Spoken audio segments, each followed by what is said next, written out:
Yo,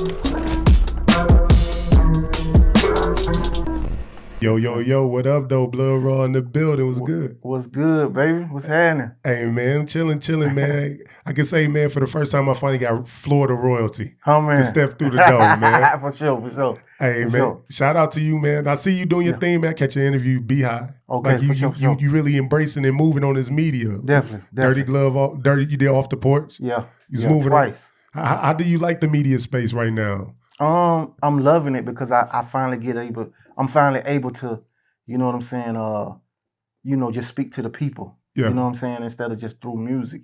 And once people get to know me as a person, you know what I'm saying, and hear, that I got way more to talk about. You know what I'm saying? Yeah. It's a good thing. How important is it, like, getting to know the person first? Then, because, like, back in the day, it was music first, and maybe if you caught an exclusive interview, right, or they caught that interview in a magazine, then you got to know the person. But do you feel like it works better and people understand the music more once the person starts sitting down in front of the camera talking, sharing their lives? Does the music make sense? Yeah, of course. Because you really get a chance to find out a person's personality. Yeah. You get to find out, their character for the most part, and see a different side of them. You know what I'm saying? Because music is, for the most part, just one way. But when you hear a person speak, then you could tell a lot about that person. For sure. Yeah. Before we get into the journey, just the whole narrative now is radio's dying. Mm-hmm. Remember back in the day, if you wanted to get on, you had to get on BET. Right. You had to get on, Breakfast Club, Right. Hot 97, Mm-hmm. get rolled up in the Source magazine. But it's like nobody even cared. I'm not going to say cared, but those major platforms seem not to have the influence no more. It's the mom and pops, like, little blog platforms that you Right. can circulate now. Yeah. Do you feel like radio is important? Do you feel like it's losing its influence? Not necessarily, because of their audience. Mm. You know what I'm saying? And it's levels to everything that you're trying to do. You know what I'm saying? That's why the importance of radio and those other platforms is still relevant. It's just not as much because social media. You know what I'm saying? Got you. It's so easily to get on social media and reach the masses, but when you're dealing with radio, it's a whole nother type of masses. You know what I'm saying? Got you. They both go hand in hand to me. You feel me? Especially when you're trying to get to that next level. You feel me? For sure. Florida native. Yeah. Bring me that upbringing. So Tampa is where you was. I was born in Panama City, Florida. Okay. Yeah, born and raised Panama City, Florida. Grew up single parent household, which my grandmother raised me. You know what I'm saying? My grandmother and my auntie, which is my grandma's sister. My mom died when I was 10, bad overdose of heroin. Oh, man. You know what I'm saying? So prior to then, she was in and out of prison 2 times. You feel me? So I was a baby. You know what I'm saying? But, I was surrounded by love. I was raised by all women in my family. I was the only boy probably till I was 20 years old at least. Oh, man. You know what I'm saying? So, I get a lot of my character from women, far as how you treat a woman, how you respectful, how you have your manners. You know what I'm saying? I got all of that from women. Yeah. You feel me? So my bringing up was because I'm from the hood was rough, but I was still raised off love instead of survival. Got you. You know what I'm saying? What do you feel like? Because same with me, you know what I'm saying? Well, I mean, I was raised with my mom. My father wasn't around. Right. Being raised on that woman love I guess it gets you impacted with your nurturing side. You kind of care about people a little bit more. But exactly, yeah. what do you feel like the hiccup came without having like that male influence? Like, what did you feel like you lacked growing up? Honestly, bro, I can make excuses all day. Yeah. You feel me? But I honestly feel like my choices was my choices, because I have to look at my sister being in the same household and going through everything I went through. Yeah. And she never done no wrong in her life. Graduated from college, the first in my family to graduate from college, became a successful realtor and broker. You know what I'm saying? Plus entrepreneur. So, it was my choices. But my influence did come because my mom was in the streets. You know what I'm saying? So just growing up, seeing that lifestyle. And my mama took me everywhere. Even though I was young, she took me everywhere she went. That's how all the older people knew me, because I was with her every step. You know what I'm saying? And I just fell in love with the streets. I felt like I seen, people who didn't have to work as hard, you know what I'm saying? With nice cars and jewelry and, things in that nature. And I come from a city where it's not a whole lot of opportunity anyway. So that was an easy route for me. You know what I'm saying? And I just, embraced it because I felt like it was a part of my upbringing. Got you. Like being that young, seeing what your mom going through and being with her, like what's the craziest thing you felt like you saw as a child? Probably like just my mama was a booster. You know what I'm saying? Which Okay. Getting she clothes stole. off. She stole. You feel me? And I never forget. It was times I was in my stroller and she'll put stuff up under me. You know what I'm saying? So I say a line in my rap. I can't remember it verbatim, but I say a line where I've been trafficking. Like my mom was a booster. Like you feel me? Yeah. So yeah, there was some crazy moments. My mama was a pool shark as well. Like I done seen her beat men like back to back on the pool table. You know what I'm saying? So I also coming up, I fell in love with playing pool. You know. Do you know the story of what introduced your mom to heroin? Like when she start participating in drugs and drug use? It was a thing to do during these times. Gotcha. In the late 80s, it was a thing to do. Like it was a party drug. You feel me? People doing heroin back then, they wasn't really strung out like it is now because of the fentanyl and all that. You know what I'm saying? But I'm sure, she got into it partying, with different men and women and just having fun. You feel me? Yeah. I always had this like kind of scenario or this prediction that most women get on drugs because of the man she dealing with. I've never seen too many dudes get on drugs because of a woman. Well, I think the opposite. I think that most men were introduced to drugs through women. You think so?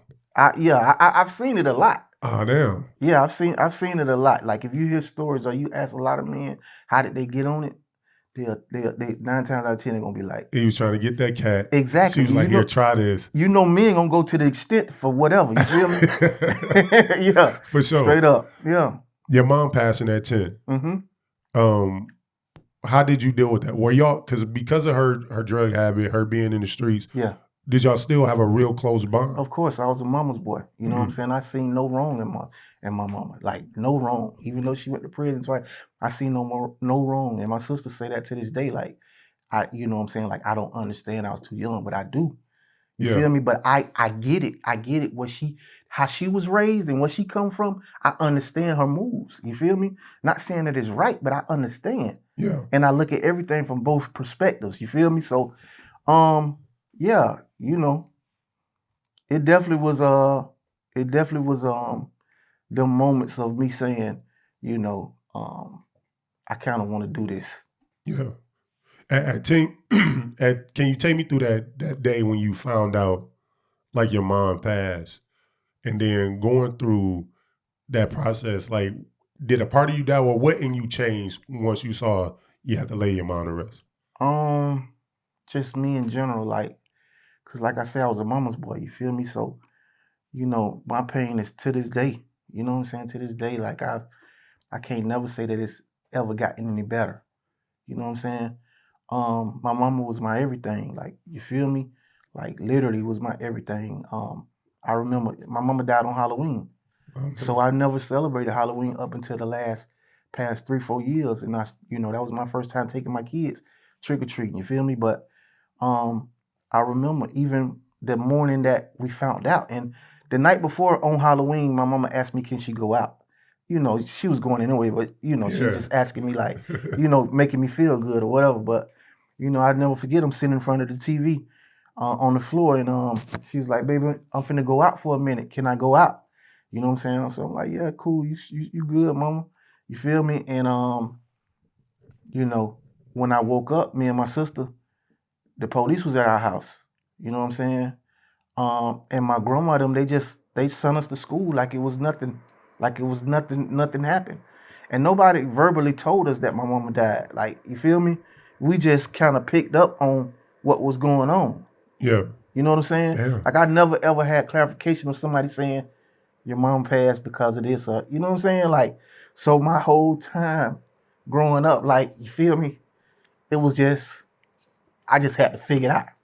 Do you understand why your grandmother would have done it that way? Like Yeah, she, it was just a thing that older people did then. They didn't really voice themselves like that. Like everything was just you got to be tough. yeah.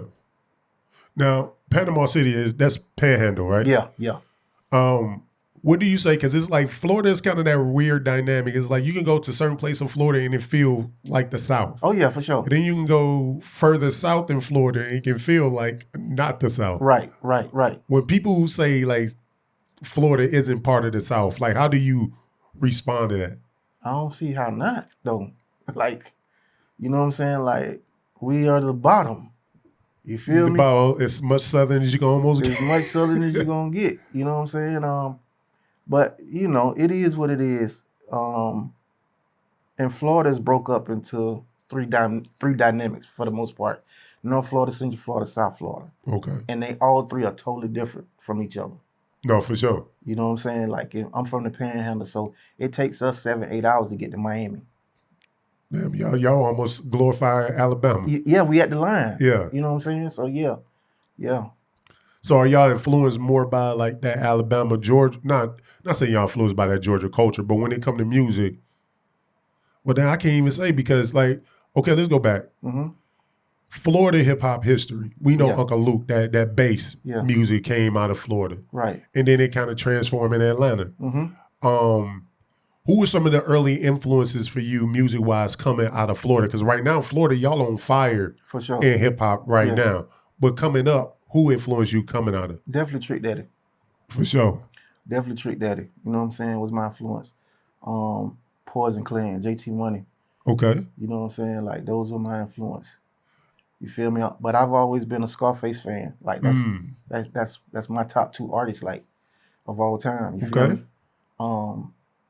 8 Ball and MJG. Like, you know what I'm saying? Like, I'm gonna put you on the spot yeah, real quick. And this kind of derail when we get back to the story. for sure. Who will win in the verses for you? 8 Ball, MJG, UGK. I'm an 8 Ball and MJG fan, but because of UGK global status, they're gonna have more records that's known to the masses. But I'm an 8 Ball and MJG fan. Like, you know what I'm saying? Like the Coming Out Hard album was it for me. You see, feel me? Me growing up in the Midwest, I was more of a 8 Ball MJG fan. I didn't really catch UGK until I really didn't like UGK until I moved to Texas. Okay. Then I started hearing it so much. Yeah. Then I was cool, but I ain't gonna lie. Because before I moved here, I lived in Georgia for 2 years. I was in Americas, like in the country. Oh yeah, I know America. Yeah. For sure. And so I didn't like Gucci at the time. Right. I felt like, bro, he wasn't lyrical to me because I come from Detroit. Okay, for So, sure. you know, Eminem, all these aggressive, not aggressive, but extra complicated bars. Yeah. That's what I thought spitting was. So Right, to come down right, here and yeah. it's slow, I'm like, hell no. That nigga, I heard Gucci line, he said, my money long like Shaq feet. Yeah. And the nigga came to me like, nigga, that ball hard. And I'm like, hell no. Straight up. But Yeah. living down here, I got acclimated. I was like, oh, now I can understand why people Right. appreciate the Gucci, why they appreciate UGK, Yeah. and especially Pimp C. Because another thing with Pimp C, he's like on that the shit with him and Outkast, he said, you not a pimp, you's a fairy. Yeah, And if yeah. somehow he said fairy, I hated that shit. Yeah. I was like, but I can appreciate the Southern culture, man. So I just jumped off with the UGK and 8 Ball, but For sure. I was always 8 Ball first. Okay. So you get into this like, cause Uncle Luke coming out, you got Trick Daddy. Mm-hmm. Cause you about how old? Like 39, 38? Yeah, 39. So we right there together. Yeah. So like I remember Trick Daddy like having his wave, you know, Nan with him, Trina, that's when they going crazy. Right, And yeah. that's when I was fucking. Anytime I think of Florida, I always thought of females. I feel Okay. like y'all really introduced and popularized having ratchet, beautiful Right. women in videos. Right, Like, right. what else do you feel like Florida hip hop contributed to the culture? That's a good question. Far as music, I mean, we created, you know what I'm saying, from Slip and Slide, Yeah. Po' Boy, Yeah. you know what I'm saying? They created a lot of artists that, you know, became really successful and influential for hip hop. For sure. You know what I'm saying? Not just one hit wonders. Of course, Luke, he changed the game and freedom of speech. Literally. You know what I'm saying? So it's like You know, those are pioneers that paved the way for a lot of people that you Mm. could never take nothing away from. For sure. You know what I'm saying? And even though they don't get the credit they deserve, you feel me? Especially him, you still gotta respect it. Yeah. And you gotta understand, like, you feel me? Like, if it wasn't for this, like, we would be in a different place. Speaking of freedom of speech, we knew Uncle Luke, they were trying to ban them and censor them. And of course, we know the censorship that got placed on CDs. Mm-hmm. I believe it was because of him and Parental his type advisory, of yeah. parental advisory. Yeah. Yeah. But now we're seeing hip hop is under another sensory attack, meaning whatever you rap about, Right. if you get caught up in any type of case, we're going to use those lyrics against you in your case. Like, do you feel like that's fair? Definitely not. Not at all. Definitely not. You know what I'm saying? And I actually went through it through my federal case. Mm. You know what I'm saying? They brought up lyrics. And it was crazy because you know, you got the biggest movies of all times say worse of things. Yeah, for sure. And show They worse do things. worse things. You feel me? And it's just like night and day. Like, you know, how could you even feel comfortable with sentencing somebody by what they said? Whereas so a person can go to, you know, can put a movie on Tubi or Netflix or anything, actually like they committing a murder. You know what I'm saying? And nobody will ever get questioned. You know what I'm saying? Sure. You could show all the drugs in the world. You know what I'm saying? You could you could show sex trafficking and all these type of, you know, horrendous acts, like, you feel me? And you're gonna judge an artist by what they say. Now, what about when you got an artist online, like you say you go live and he's like, nigga, everything I rap about is real. Right. I live what I rap. Nigga, there ain't no cap in my rap. Yeah.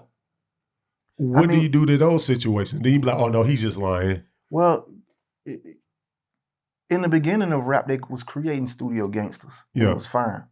You feel me? So what make this time different? Whereas they could be telling the truth, they could be lying. Like, you don't know.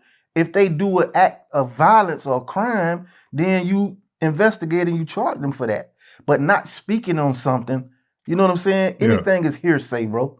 You feel me? It's real. Like, unless you catch them in the act of doing something or investigate where they was doing some type of crime, that's a whole nother ball game.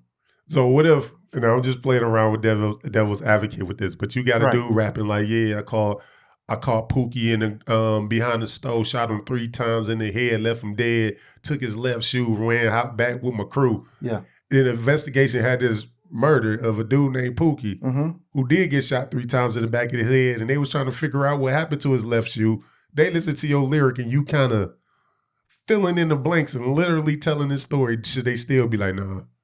Well, that's the thing. Like, depending on if he's been charged with that murder. Got you. And they got evidence that him been charged with that murder, then they may use the lyrics as supporting role or supporting evidence. But just saying, I'm finna charge you off of your lyrics for a crime is tough. It's crazy. Give me a little bit about your Fed case. Like, man, how long was you down and what was that experience like? It was crazy. So, you know, we was getting ready. We was in the process of getting ready to record the USDA album. Okay. So Jeezy had a show, Times Square, New Year's Eve. We performed. You know what I'm saying? The biggest time of my life, like in front of millions and millions of viewers. You feel me? You know how the ball drop in New Year's in Times Square. Yep. So we left there and he was getting ready to go on tour in Europe. But we was gonna go to Jamaica the weekend prior. You feel me? Just to relax, have fun. And I needed my passport. I never had a passport. You feel me? So I go to the passport office. As I'm in the office, I'm telling them I need to get a passport. You know, they checking the computer, doing all they think, doing whatever they got to do. And the lady tell me that something's going on with the computer, that I should come back in 2 days. Okay. So I'm not thinking of nothing. Like, you feel me? Like, I'm rapping. Like, I ain't, you know what I'm saying? I ain't been in the streets in a minute. You feel me? I got a deal, everything, like, you feel me? So I come back, I get the call, you could come pick your passport up in 2 days, right? So me and Slick, we in the car together. So I'm like, you want to go with me or you want to go to the crib? You feel me? Like, no, I'm gonna ride with you. You know what I'm saying? So I go to the passport office. As I'm pulling in, I just get a feeling, an instinct. My instinct kick in. I get a feeling like it's like a Western, bro. Like, it's like completely silent. Like nothing's no movement, no nothing. You feel me? But it's the parking lot is filled with cars. So I'm like, damn, what the hell? You feel me? So as I back in, I pull out my phone, I'm calling my sister.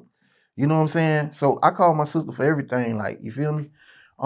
As I call my sister, she don't answer. So I hang the phone up, I get out. As I get out, I'm walking up the stairs and a lady come outside. So she like, what's your name? So I'm like, my name Bruce Folsom. I'm here to get my passport. So she like, yeah, come on inside. So as she's saying that, I'm dialing my sister number back.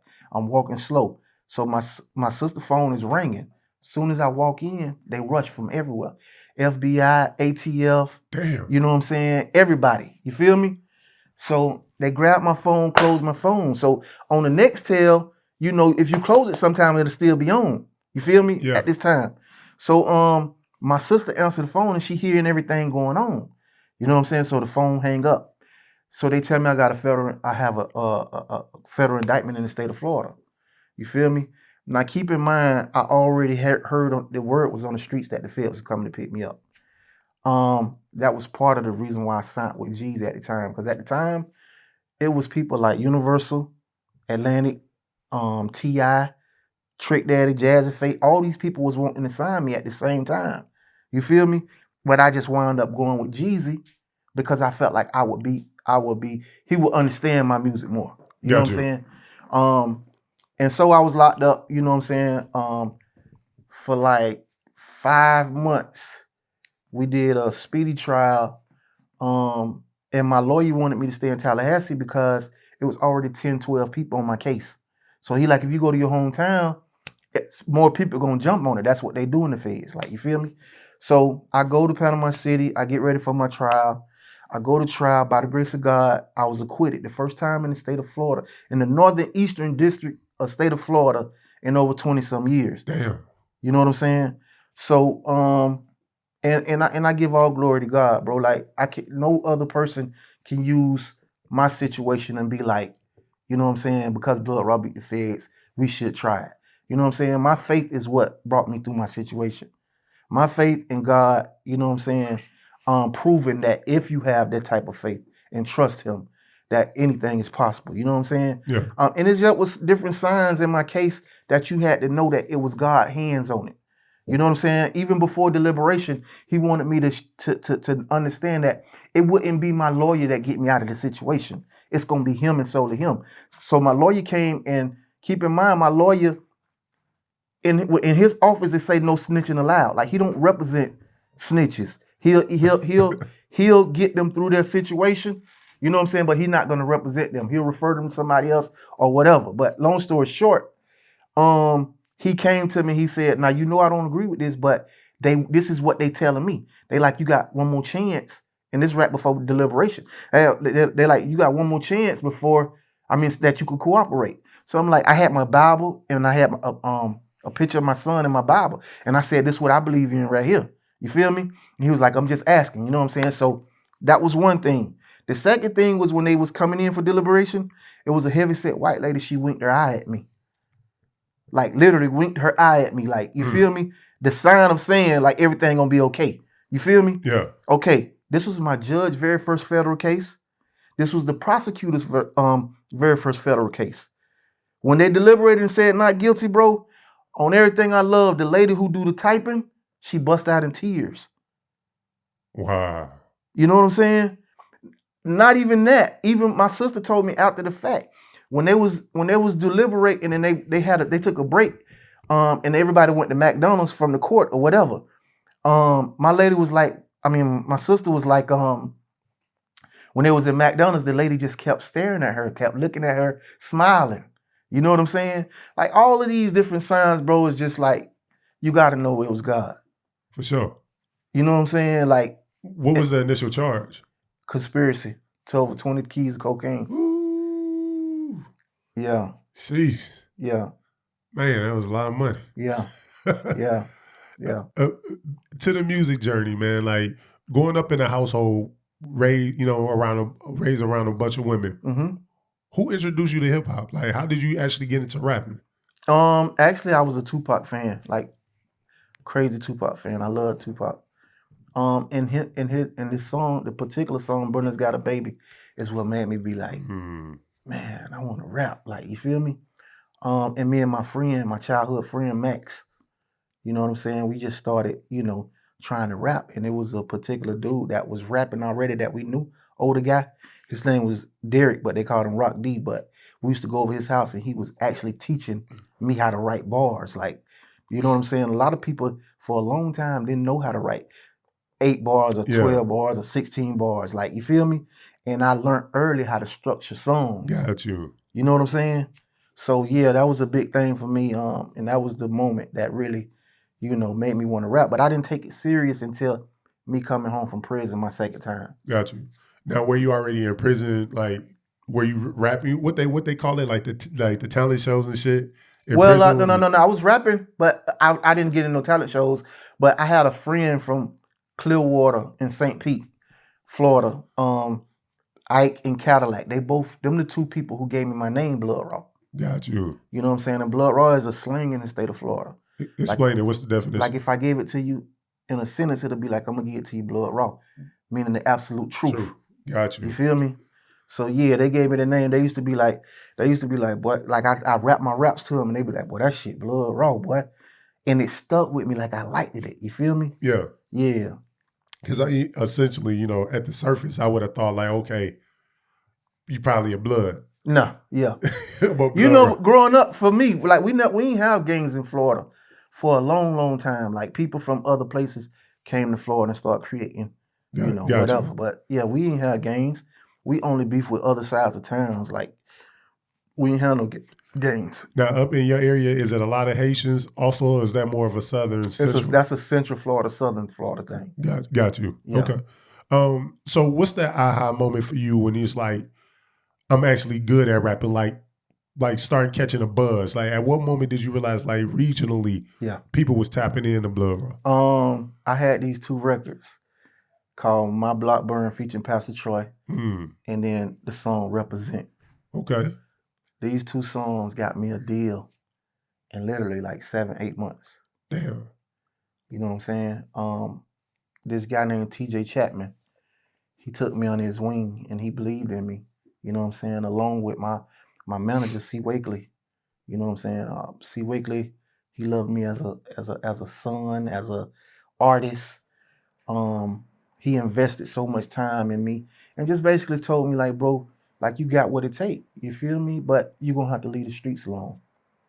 If you want me to go hard and sacrifice my family, like you gotta leave the streets alone. No, for sure. You know what I'm saying? And that's what I did for the most part. You know what I'm saying? And it was the clarification from the response that they were getting from my music.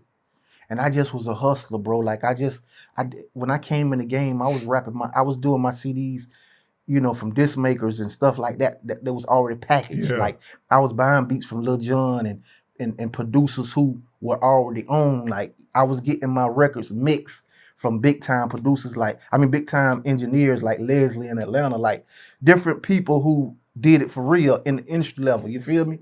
So I never half-stepped with it. You know what I'm saying? And then it was, when I started out, it was me and probably 15, 20 of my homeboys. We was going to Classic, Homecoming. Any event that was going on, we was going.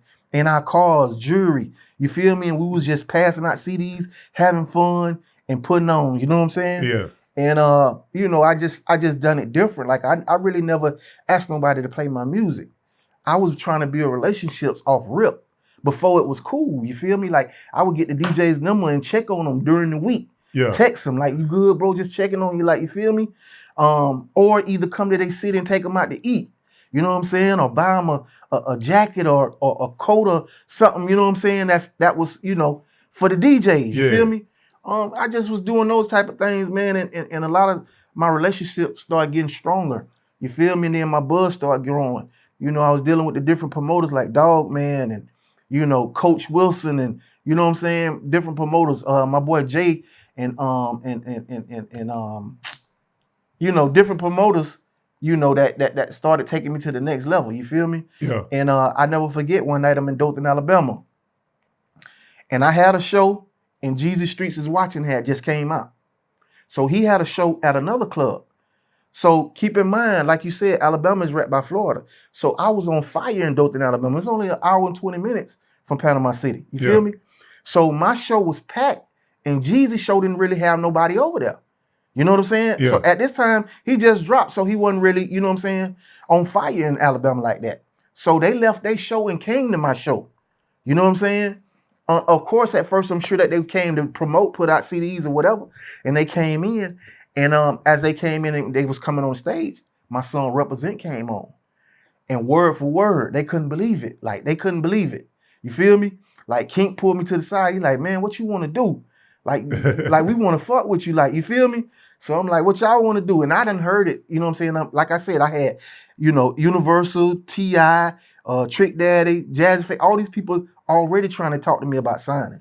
You know what I'm saying? So we exchanged numbers and Jeezy got on the mic. He was like, man, that boy blood raw. You feel me? Or whatever. And, you know, a couple of days later, me and my one of my friends who managed the Producers Justice League, his name Chuck, me and him went to Atlanta. We flew to Atlanta to meet Kink and Jeezy. You know what I'm saying? So we sat down and we talked about what we was trying to do. I told him what I was trying to do. You know what I'm saying? And verbally, then I signed. You know what I'm saying? And of course, you know, a couple of weeks later, I did the paperwork. You know, eventually. But yeah, that was the beginning. You know what? I'm glad you're here and hearing your journey because, you know, I was always confused with Jeezy and his label because USDA. Yeah. And then it was the other one was seeing, what was it? CTE. CTE. Yeah. Like I always got confused between the two. So break down the difference between CTE and USDA. Well, CTE is the label. Okay. You know what I'm saying? USDA was a group. It was me, him, and Slick Puller. But he was presenting me and Slick Puller to the world. Okay. You know what I'm saying? As USDA. Got you. Yeah. So you go with Jeezy. At this time, this is what year? 2001? 05. 05. Yeah. So now, okay. So Jeezy at this time which album is out now? No album yet. When I signed, then we was getting ready for Thug Motivation 101. Got you. Damn, that just came out in 2005? But Trap or Die dropped. Well, Streets is Watching dropped, and then I signed. Got then you. Then he dropped, you know, Trap or Die. Got and then the first album. Because Jeezy had a point, he going stupid. Yeah. Being with Jeezy, how many tours were you able to go on with Jeezy? We probably did 3 or 4. Yeah. Yeah.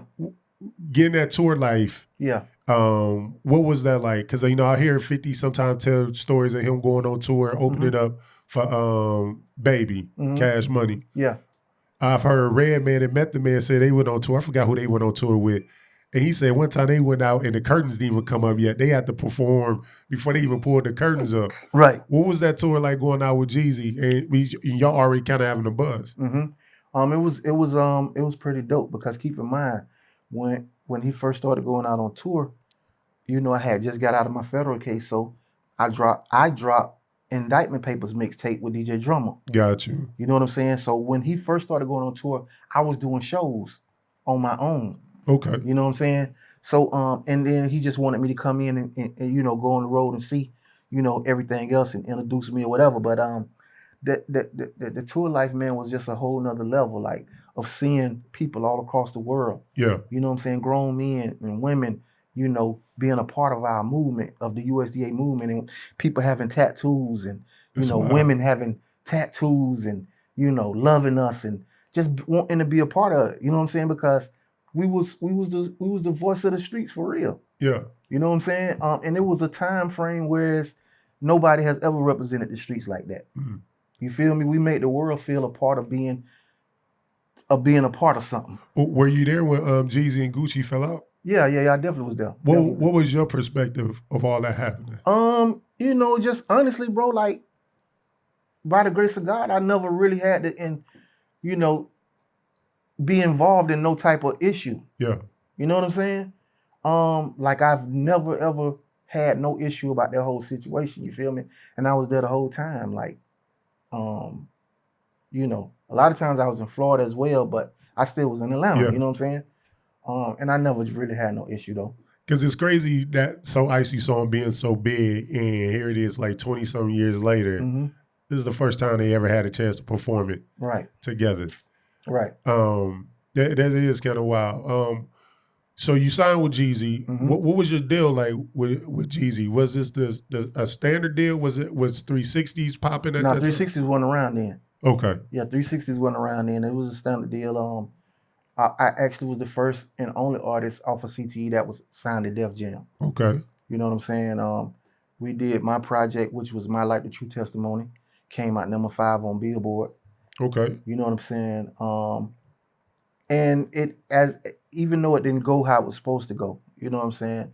I'm still grateful. You feel me? I'm still grateful for the opportunity, and I know that L.A. Reid believed in me as well. You feel me?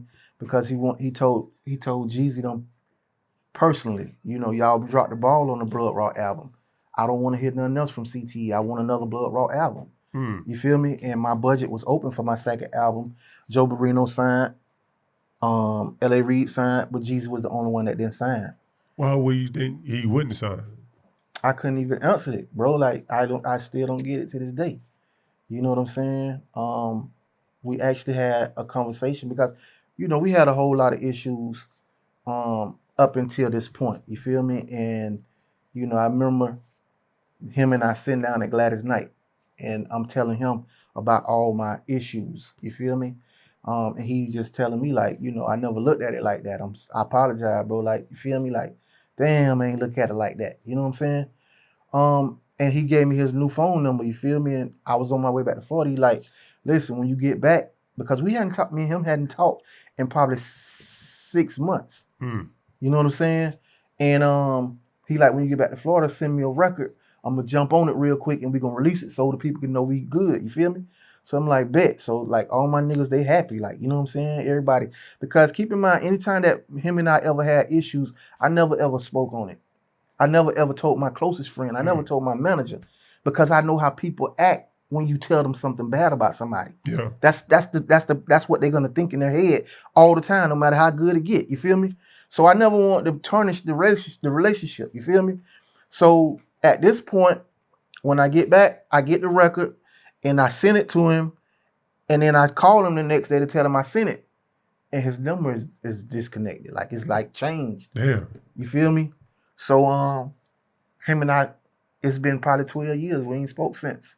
So when did you notice like the first issue that you started internalizing? Like when did it start going from good, joining and touring, to the domino effect leading up to certain things would happen where I ask him to do something. You feel me? He'll look me in my face and tell me he's gonna do it and don't do it or whatever. But it was just a particular time where I know that like it was finna get real for me. I was in Atlanta. No, this is before. This is even before then. We was in New York, and my record Louis Bag was number 19 on Billboard at the time. Okay. So my product manager Davon Washington was trying to get it a top 10 record. So he needed more money because CT deal, they got a label deal, so they got the money up front. Gotcha. So they had to spend certain money for my project. You feel me? Because Def Jam already gave them the money. So my product manager Davon was trying to get more money to get my record to become a number 10 record. You feel me? And all of a sudden he gets fired. Damn. You know what I'm saying?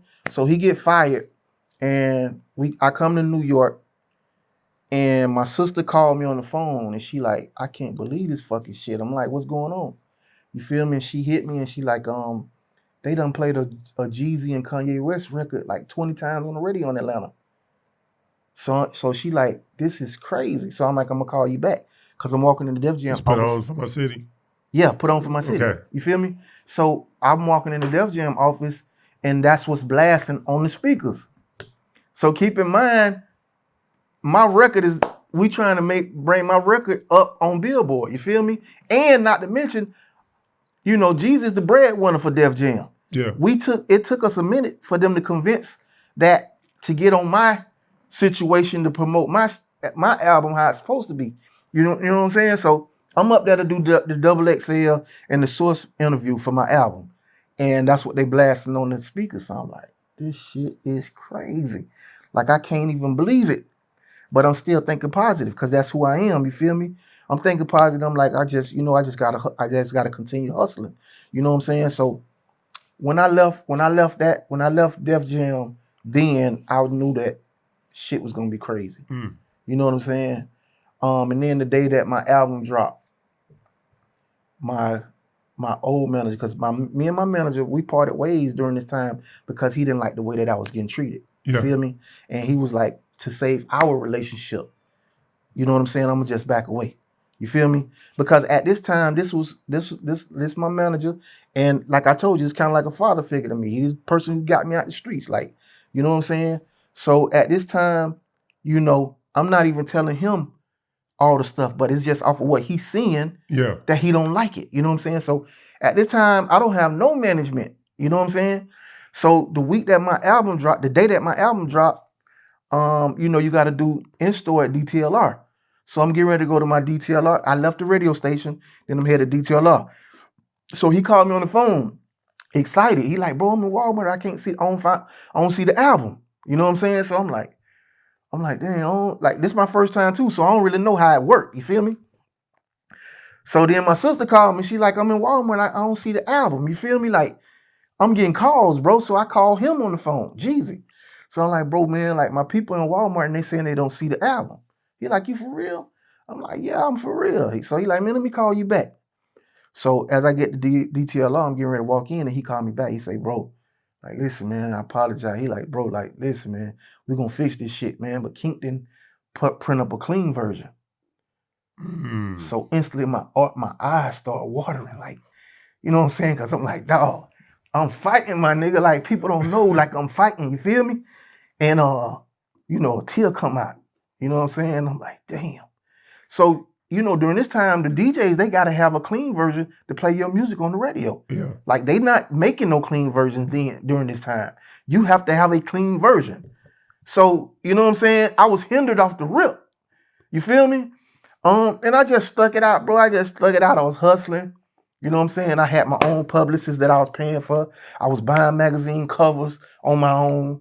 You know what I'm saying? And by the grace of God, you feel me? I still had a #5 album on Billboard. You know what I'm saying? And like I say, you know, L.A. Reid told him they dropped the ball. He needed another Blood Raw project. I mean, the Blood Raw album. And he just waited. He had 18 months to either release an album or let me go. And he just dragged it out the whole 18 months. And that's how I was able to get out of my deal. Let you go.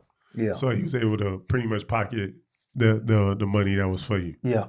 Damn. So here it is. What you say? You haven't talked to Jeezy in 12 years? You said? Nah. Yeah. Well, what would that conversation be like, man? If Jeezy was right in front of you?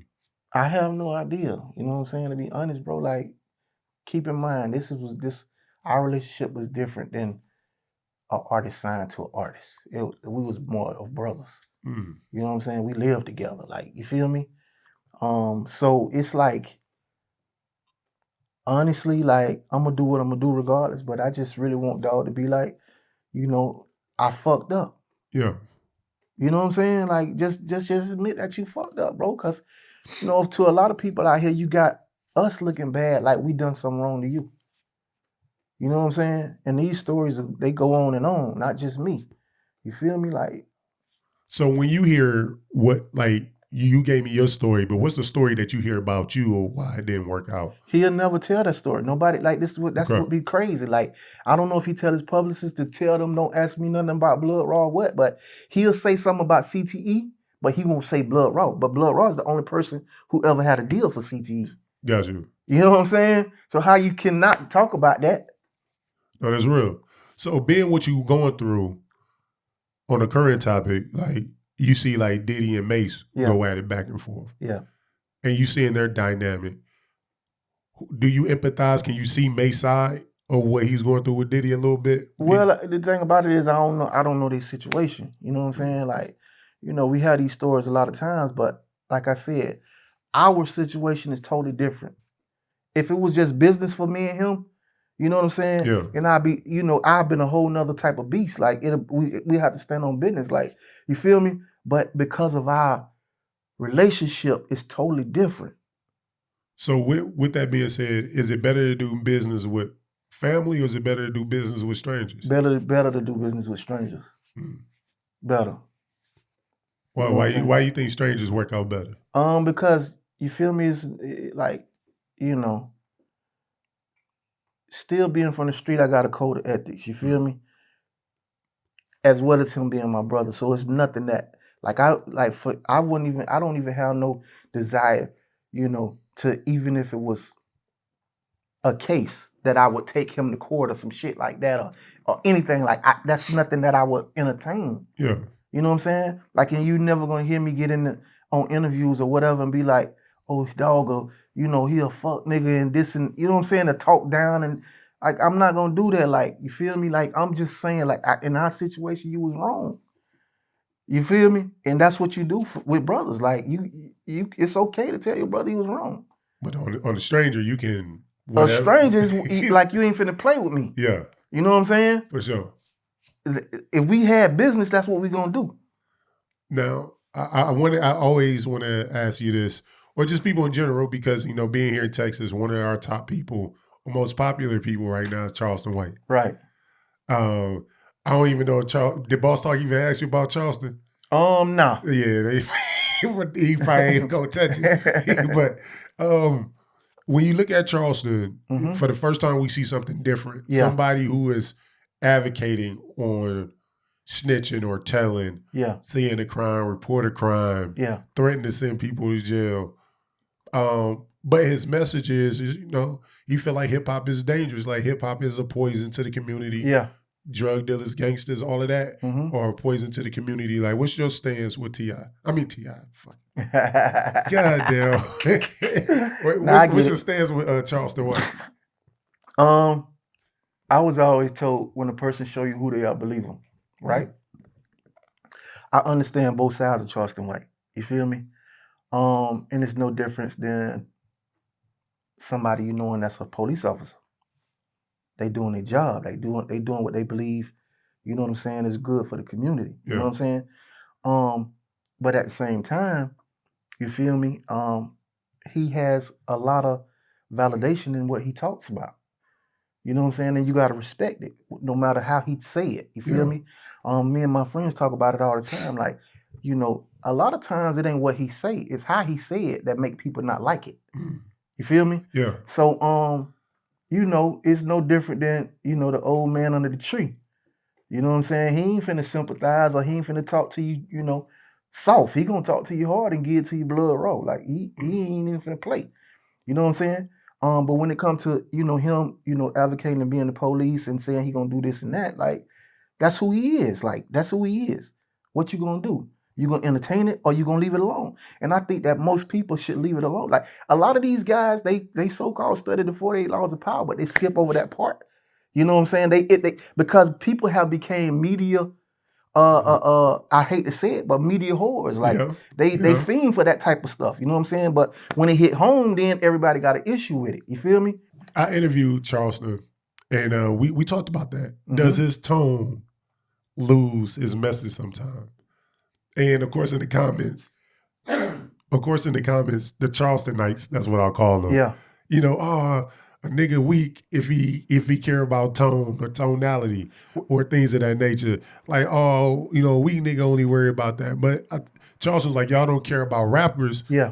When they have a certain tone. But then I was thinking, like, no, we do care about tone when it comes to rapper.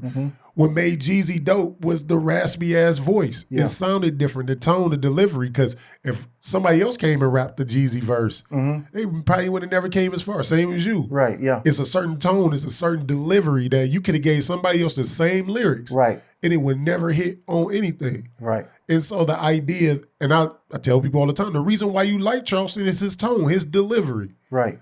You either love it. Charleston has given us the Trump effect. Right. Either you hate him or you love him. Yeah. But if you hate him, you still want to go watch and argue about what he's saying. Better believe it. Yeah. This is what I think, right? I think that he has an audience of regular people who don't like rap music or street cats or gang members or whatever already. Yeah. You feel me? So of course they're gonna get on the internet and support him because they don't like what's going on anyway. They just don't have the voice like he got it. Facts. You know what I'm saying? So he's just found a way because he's been doing the same thing forever, but he wasn't talking like that. You know what I'm saying? Yeah. He figured it out that if I talk to these niggas crazy, then I'm gonna get the audience and I'm gonna start getting money. Yeah. You know what I'm saying? I'm gonna get a whole nother type of audience. But my people who know what I do, they gonna support me regardless. You know what I'm saying? And my thing is this, you feel me? Why feed into him? You can't win talking. Yeah, you're not gonna beat him talking. You know what I'm saying? No matter what you say, he's gonna out-talk you. You know what I'm saying? Yeah. And anybody with a platform or a microphone, that's just like a comedian. You can't out-talk the comedian, and you in the crowd. I would love to see him and Jamie Foxx go at it though. Jamie Foxx wouldn't be able to do it. Big Charles is so He wouldn't be able to do it. You know what I'm saying? Because this is the thing about it. You know, like the thing about it is Charleston White is knowledgeable. Yeah. And a lot of people are not knowledgeable. Like he's knowledgeable from laws, you know what I'm saying, politics, everyday lifestyle. You feel me? And when you get a person like that that's knowledgeable, they're dangerous. And he has a mouthpiece. When you could talk like that, you're dangerous. You know what I'm saying? A lot of people don't even know how to articulate like that. And a lot of people aren't willing to go as low as he willing to go. Because like 48 Laws of Power, I think one of the ones was don't go to war with somebody if you're not willing to go. I think it's a law. It's pretty much don't go to war with somebody if you're not willing to go as far as they're willing to go. Right, of course. Because you lost already. Yeah. Like if this person is willing to snitch, kill. Exactly. Go at your kids and your wife. Yeah. This the thing though. This is what people fail to realize, right? You know what I'm saying? He just be tricking. He be tricking niggas out of their spot, bro. Yeah. Like I don't be understanding, like especially T.I. Like why would you even respond to him, like bro? Like you don't got to though. Yeah. You don't have to. You know what I'm saying? But what I'm trying to make, my point I'm trying to make is this, right? Like he understands that all I gotta do is act a fool, and I'm gonna get subscribers, I'm gonna get views. You know what I'm saying? But I'm gonna still do my justice for the community. Yeah. I'm gonna still go to these meetings at the city hall. I'm still, you know what I'm saying, talk to these boys at the group homes and stuff like that. You know what I'm saying? And he explained it, you know, really well when he tried to separate the person from the character. Yeah. That was his cover up, but he did it good. Yeah. You know what I'm saying? Because the person is who they is, whether they the character or the person. You know what I'm saying? Nipsey Hussle is Nipsey Hussle. You can't say that he Emrys and the character was Nipsey Hussle. You know what I'm saying? You know, Nipsey Hussle was just the name that he gave himself. But it was a witty ass explanation. It was a witty ass. You feel me? Logically, you can't argue with it because technically Nipsey is made up. It's a character. You know what I'm saying? Yeah. No, for sure. I get it. I think I tell people the only L I felt like Charleston took on the internet was Kevin Gates. When he went at Kevin and Kevin Gates just said, "Brother, I love you." Right, exactly. He I wish you the best. Yeah, he hit him back with love. And it was just like, damn, you can't just keep arguing with this man who just poured love into you. Exactly, yeah. Now, I don't think nobody else it will work if you came back and tried to do the Kevin Gates. Well, he said though. He says it. He says it that, you know what I'm saying? He ain't never apologized to nobody. Like, yeah. You feel me? Like, you know, but you know, sometimes that's how you gotta greet a person with love. Like, bro, I ain't finna go there with you. Like, you know what I'm saying? Because for me, with anybody, like, why would you get on the internet talking about what you're gonna do to somebody? If you're gonna do it, do it. Like, you don't gotta get on the internet to do that. Like, what are you trying to gain by getting on the internet to say that? I like the way Boosie handled it because Boosie ain't saying nothing else. Exactly. For what? For what? You ain't doing them but incriminating yourself. And prolonging his way out. Because eventually next week, Charleston move on to the next person, whoever he going to be on that responded. Right now, you got things in motion, man. Like right here behind you, for sure. You got a book. Yes, sir. Right now, man. Let's talk about a little bit about the book. The book, I dropped it October 31st last year, which was the night that my mama passed. Yeah. You know what I'm saying? I started the book as my breakthrough, you know, of overcoming all the things I've been through. All the things I've overcame. It's called The Story and Life of Bruce Folsom, which is my name, aka Blood Raw. Pain, power, purpose. You know what I'm saying? The pain I've been through, the power I had to overcome, and the purpose of what I'm walking into. That's real. You know what I'm saying? It's on Amazon, it's on Prime, Kindle. You feel me? Go get it, man. It's a really, really good read. You feel me? I tell you everything about, you know, my life, everything I've been through. You know, how I, you know, got into the music game, and where I'm at now. Yeah, for sure. Now, I know you got a project on the way. Yeah. Talk about the project, man. The new project is called Back in the Trenches. Got you. You know what I'm saying? Which is me basically getting back to the basics. You feel me?